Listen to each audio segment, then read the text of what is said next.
I want to start off this video by thanking you all for being so very patient as you've waited for me to get this next One Piece review out. I know it took a while this time. I read these on my phone because it's ridiculously expensive to purchase them, and I don't read virtually on E very well. It gives me headaches, so it takes me a while. Plus, I took a break in the middle of this to read A Silent Voice, so that just pushed it back even farther. I plan on getting my next review after this one out a little bit more quickly, closer together this time around.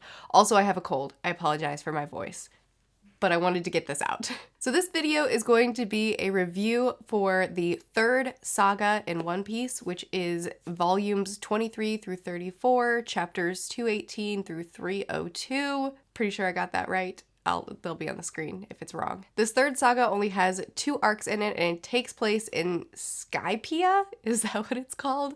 I never actually said it out loud until now, and now I question everything. Yeah, it's called Skypia. All right, anyway, the Sky Island. So the basic setup for this, since I'm way behind where probably most of you are, the basic setup for this, nope, not arc, saga. I've learned the correct terminology by now, and I'm gonna try real hard to use it.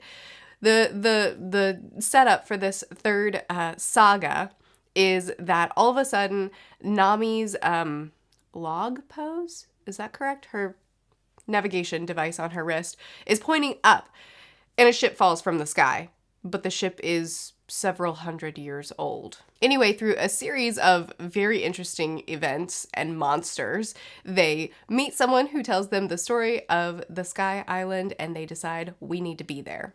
That's a very quick summary. So for the Sky Island arc, saga, what I'm gonna do is I'm gonna break this up into chatting about the characters, chatting about the world, and chatting about the plot.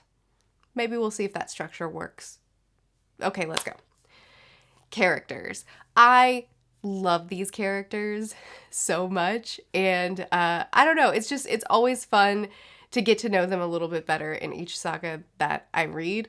Luffy, interestingly enough, wasn't a major component for a lot of this saga. He did play a big role, but a lot of his role, he just not nearly as much as the last 2 sagas is I guess what I should say. We really let the other characters shine a lot in this, especially even in a lot of the fight scenes, not the final battle, but a lot of the fight scenes that happened in this one.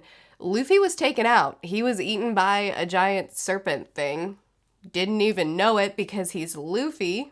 But he played a lot of a comedic role in this, which I'm not mad about because I love Luffy's character. I think one of my favorite gags in this series so far is when Luffy is in terrible danger and the crew casually watches as if it doesn't matter. This happened at the very beginning of this saga, or rather at the very beginning of being in Sky Island, when he is on that jet ski type machine and falls off, and they all wonder, casually, unbothered, if Luffy would drown in the White Sea like he does in the Blue Sea.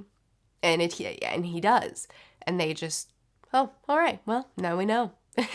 And I love the balance of them just not really worrying about Luffy at all, even when he's drowning. And then the balance of one of the other characters going, "Are you crazy? We should do something, right?" It's a great contrast, and it's happened several times, and I love it every time. He also had that shining moment of when I don't remember the dialogue now, but they were basically saying, who would be dumb enough to do this? In walks Luffy. And that's when he's just like disoriented. I've been trapped here for a while. And they're just like, Luffy, you've been eaten by a giant serpent. We all have. And he's like, what? I'm inside a snake? It's just like, where do you think you've been all this time? You've been out of the fight. It's fine. Everything's fine. I just love his character. I love his naivete. And, but also contrasted with, I love Luffy. We also had some shining moments. I'm going to have a video for Luffy coming soon. If I have the energy, I'll film it today. If I don't, I'll film it with a less terrible sounding voice. But we also have the great moment for Luffy when we first get to, what was it, Pirate Island? It was at the very beginning of the saga. But they got to the pirate town, and it's not good. I mean, it looks rough. And then we watch someone get absolutely pulverized for a perceived slight. And Luffy's response is, this looks fun. But I guess when Luffy can absolutely pulverize someone for a slight, it is fun. Zoro, my other favorite member of this crew, really got to shine in this one as well. We had a lot of really good dialogue moments with him, a lot of really good character moments with him. I love his friction, I guess, with our newest member of the crew. But I also just love that in any situation he's put in, he always keeps a cool head. You know, like he's always the one standing there casually, not really bothered by anything that's happening around him. I mean, even when he's fighting the giant serpent and I think the serpent ate him and then he fought his way out of it, which Luffy couldn't do initially. And his only reaction is, this is irritating. But I think one of my favorite qualities about Zoro has to be the fact that his how much he's willing to sacrifice. This is also going to make it into another video. But his mentality of, you know, he's the muscle of the group, right? Like he's the one that can take on just about anything. And I love that anytime the crew is in danger, it's never really a discussion for him. He never is trying to decide, well, okay, you could do this part and you do this part. He's just like, okay, knife in the mouth, sword in the mouth, sword in two hands, let's go, let's fight. His unquestioning and unhesitating decision to sacrifice himself, to put himself in danger for the sake of anyone else that might be in trouble, is just a quality that I love in him so much. And I also love that he's easily a background character when he's not fighting. He doesn't speak up a lot. He doesn't talk a lot. He doesn't add comedic value very often unless he's getting lost. He's that quiet guy that every now and then just kind of looks at you funny and then has a line to let you know you're being dumb. And then when someone's in danger, he doesn't worry about himself. He's ready to take care of his crew. And I love it. I love it so much. Usopp actually had several scenes that I really liked him in this time, which Usopp has not been a character that I've been attached to in the slightest. He's still not a character that I'm very attached to, but he had several lines in this one that I was like, ooh, okay, you're starting to grow on me. He's constantly the panicker, the worrier, the one that when everybody else is keeping calm and saying, okay, let's fight the thing, he's always the one that says, okay, let's not, we're gonna die. Or the one when everybody else is saying, Luffy's drowning. He's the one that says, maybe let's do something, which is a nice balance for the crew, and I do like that. But the things that he did this time around that really stood out to me, there were certain situations that happened, like their ship being magically and suddenly repaired, where everybody says, cool, what a fun surprise we just got. And Usopp is saying, no, who did this? Why'd they do it? There's something wrong here. Like, he's the one that's questioning things. He's the one that's not just doe-eyed looking at the world, happy and excited and moving on when things happen, but looking at it a little bit critically. And if the story leans into that with Usopp, I'm gonna like his character a lot because I like having that balance of the critical eye. I mean, don't get me wrong. I love that this crew and this world and the series as a whole kind of treats danger and random strange occurrences as something that they just roll with. And they're just like, okay, I guess we're doing this now. I love that about the series. I think that this series does that so well. This childlike wonder and this absurdist nature and this, joyful bouncing through life unless we're fighting. I think the series does that so well, but I really like the balance that Usopp provided a little bit, just glimpses of it in how he was looking at it with a more critical eye and with a more observant eye and questioning the absurdism of this world. I think that it's a really good balance to the crew, and I hope the series leans into that for his character because I'm gonna like him a lot if that's the role that he serves. Even Sanji is starting to grow on me, and he's another character that I've just not really cared about up to this point. I mean, his whole shtick is basically he falls in love with every woman that he comes in that he interacts interacts with, he gets upset every time Nami puts a shirt on, and every now and then he kicks and cooks and gets offended if somebody doesn't appreciate his fine cuisines. But he's been kind of like a one-note, I don't want to say womanizer, that's wrong, simp at this point, and it's kind of like a har har, I'm a perv, but like the joke's on me kind of character, which just, I'm not gonna get attached to that character, you know? But even he had some really good lines and scenes in this one that are making me warm up to him a little bit. I'm gonna need him to have more layers than I cry when Nami puts a shirt on in order for me to really get attached to him, which I thought I was going to like his character when we were introduced to him and we got his backstory. And like, I really liked his backstory when we met him. But then he's kind of just been a one-note character since then, and it's not a note that I care about. But he's starting to warm on me in this saga as well. Nami didn't really progress in my mind very much as far as her character development. She's kind of still serving the same purpose. I like her character. She's a character that I am happy as a part of the crew, and I enjoy her here, but I don't really have a lot to comment on as far as how much she grew or progressed in my mind. So I'll just move on. And the new girl, whose name is escaping me at the moment, I should look it up, but instead I'm just going to put it on the screen in editing. I like her dynamic with the crew. I like how she had to win everybody over in the beginning. Well, actually, I guess this is another testament to my love for Luffy. I like that she came on the crew and said, hey, I'm a part of your crew now. And Luffy, without hesitation, said, okay. And everybody else said, no, no, no. And of course, Luffy was like, so anyway, you're a part of the crew now. And it is. I like that she had to win everybody over, but she didn't try very hard to win everybody over. She was just like, I'll prove myself when that time comes because I'm awesome. And I really like that about her. And she did prove herself. She has a weird magic. She has a weird ability. But okay.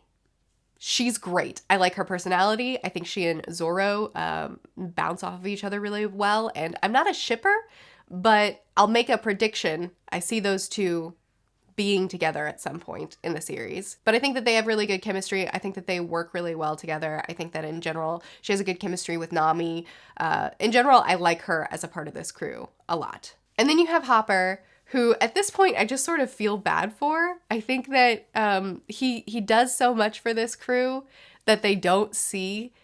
And I don't know. I'm not fully attached to him yet. I know that the fandom is because of how many Hopper comments I got last time.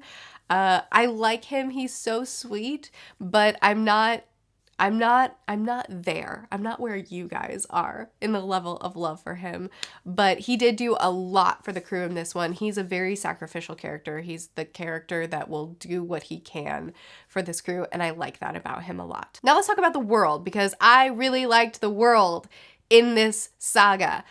This sky place that it's like two different types of clouds. You have the fluffy clouds that you can walk on, and then you have the water-like clouds that you can drown in or get trapped in for hundreds of years until you're done decomposing. The general setup of how this looks like a kind of utopic society, and then naturally, of course, there's going to be some underlying things that makes it not utopic, like the amount of control that this society has on the citizens.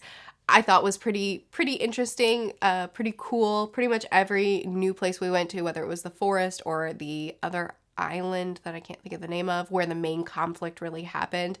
I think that the scenery, the visuals, and the world that we were in this sky island, in this whole setup, I thought was really cool. And I liked exploring it. However, moving on into plot, I didn't really care about the plot for this one. The Skytopia thing didn't have a lot going on other than just the world, but there wasn't a lot of plot happening other than we're exploring and there's probably something going to come later on, which was fine. I don't mind hanging out with these characters. I'm a very character-driven reader and I love all these characters, so I was fine with that.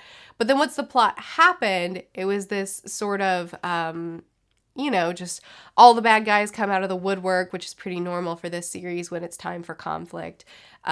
We get some flashbacks for some history and lore of the world.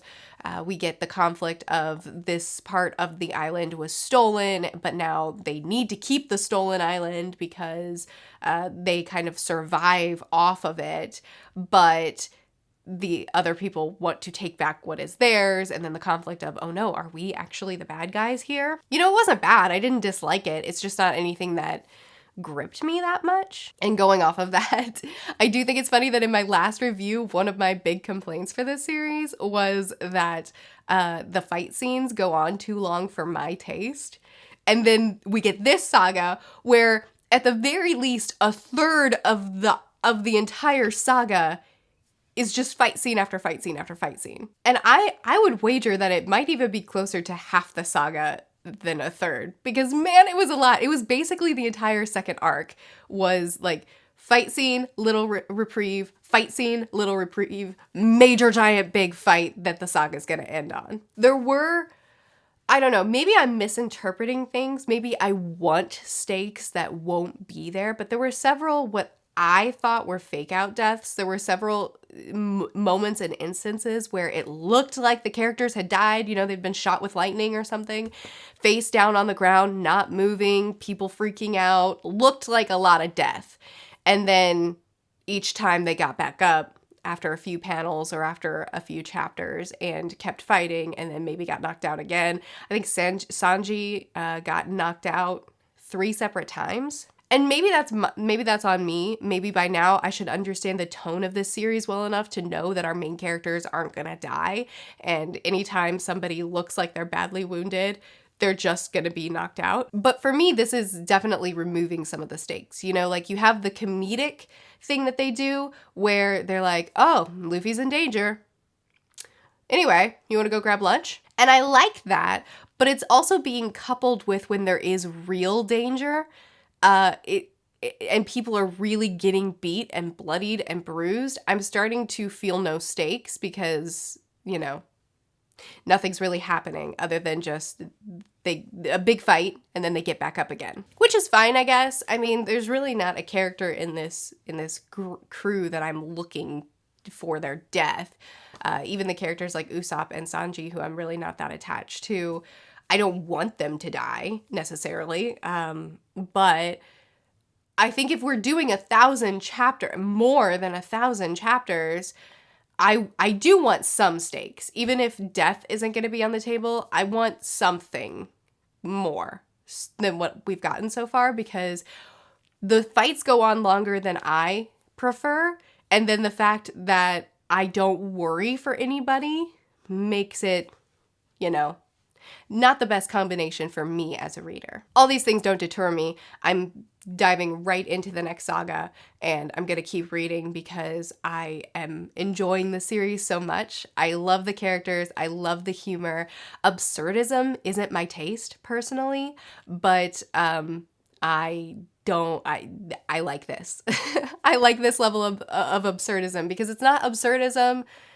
I guess I haven't read enough absurdism to be able to explain to you why I like it, other than just it's this childlike, silly, fun, light, yet emotionally intense combination that works for me.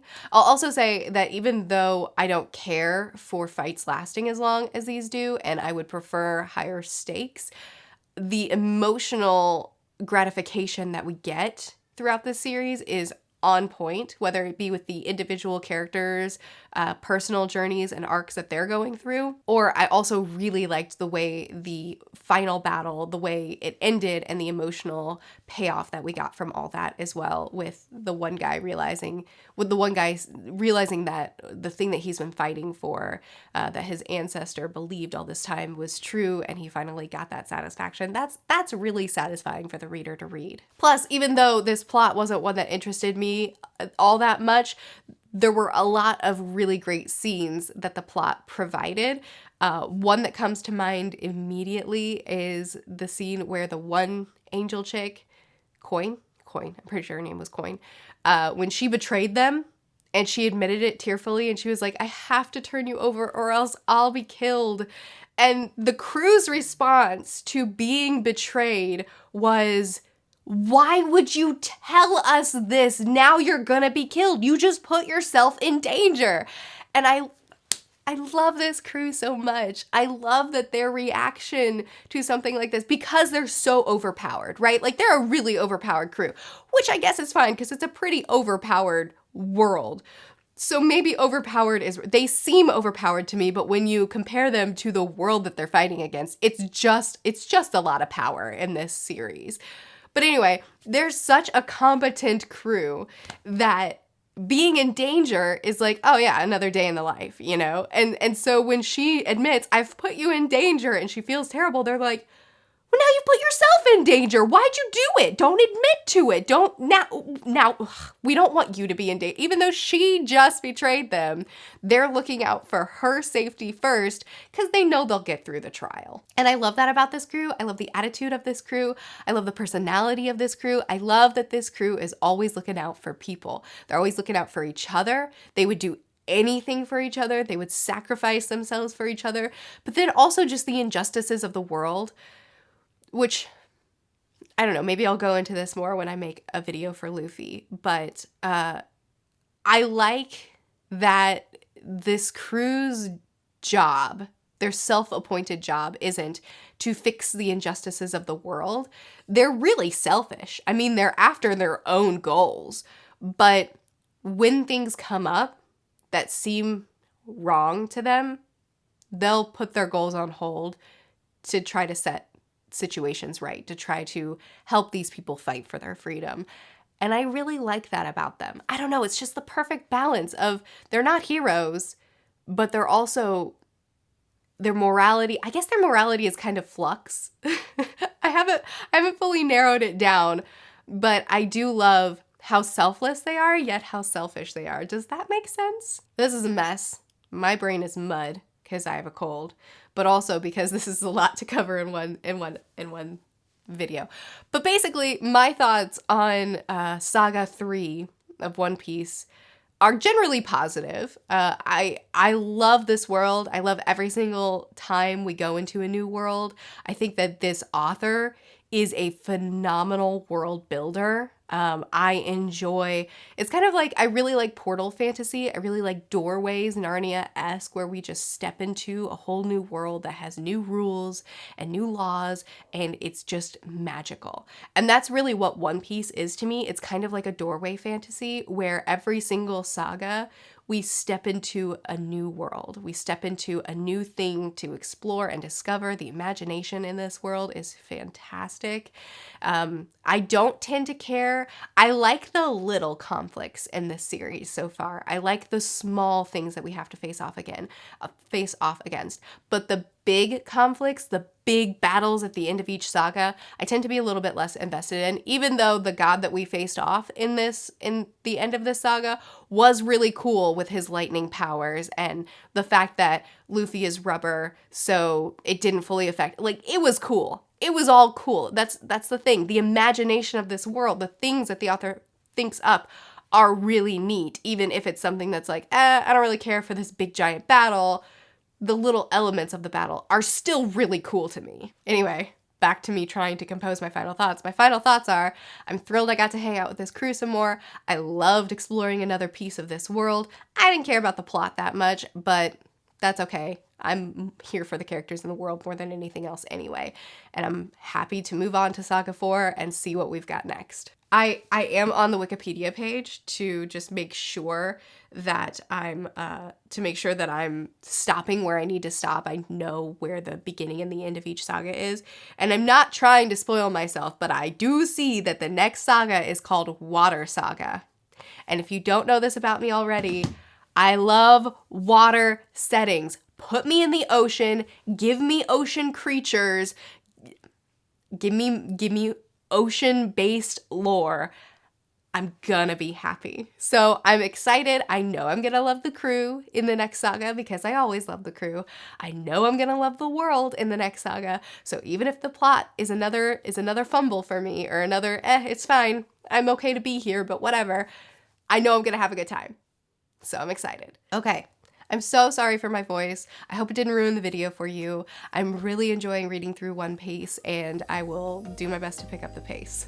Be sure to chat with me more about all this in the comments. Please don't spoil me for future arcs. Don't spoil me for if I made predictions that were right or wrong.